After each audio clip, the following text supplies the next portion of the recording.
Hello and welcome to a new episode of Mostly Engineering and another part in our Enigma build series. And in today's video I want to give you a little update on where we are with the project and how the rotor build is going on.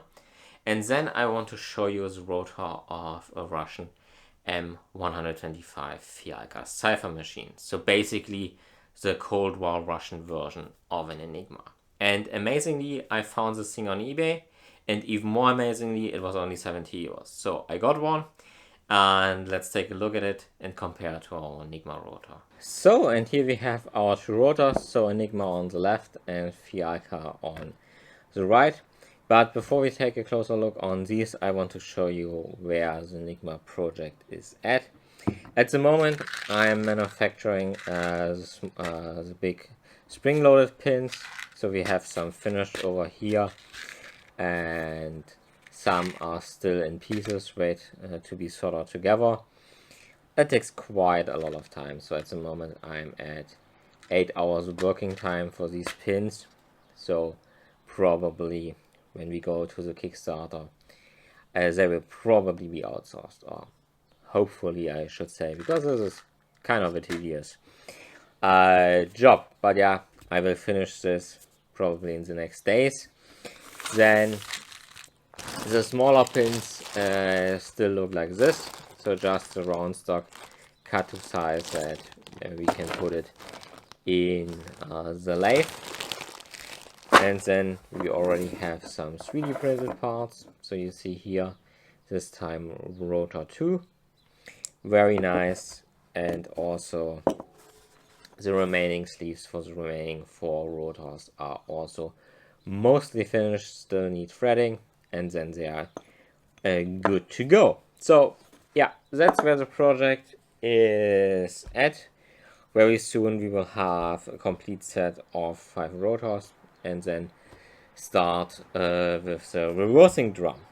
But let's go back to our 2 rotors over here. And you see that the Fialka rotor is a lot smaller, so by the size comparison, this is really tiny, but the contact area is more or less exactly the same, and the spring-loaded pins on this side, they feel a lot softer than on the rotor here.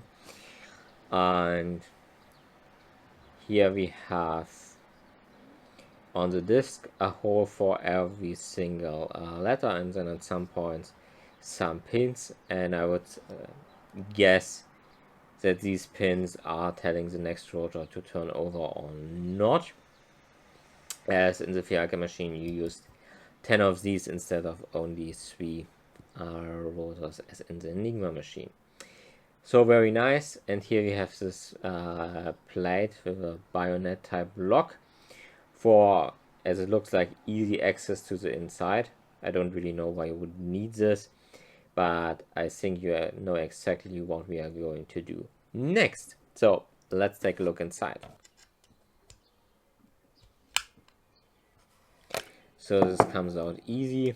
Then we have a little disc that is probably insulating, and then we have this really beautiful wiring job in here. So I have to say that's really a thing of beauty. All the solder joints are basically perfect, and we have some red ones. Don't know why they are red, or if there's any importance in the red ones. And yeah, this looks just beautiful, and no comparison to the wire mass that is inside this one over here. Yeah, that's it for this video, and while I give you some close-up shots of the rotor, it's time to end the show. And if you have questions, comments, as always, let me know down below, and I try to answer them as quickly and correctly as possible. And all that's left to say now is thanks for watching, and see you at the next time. Bye bye.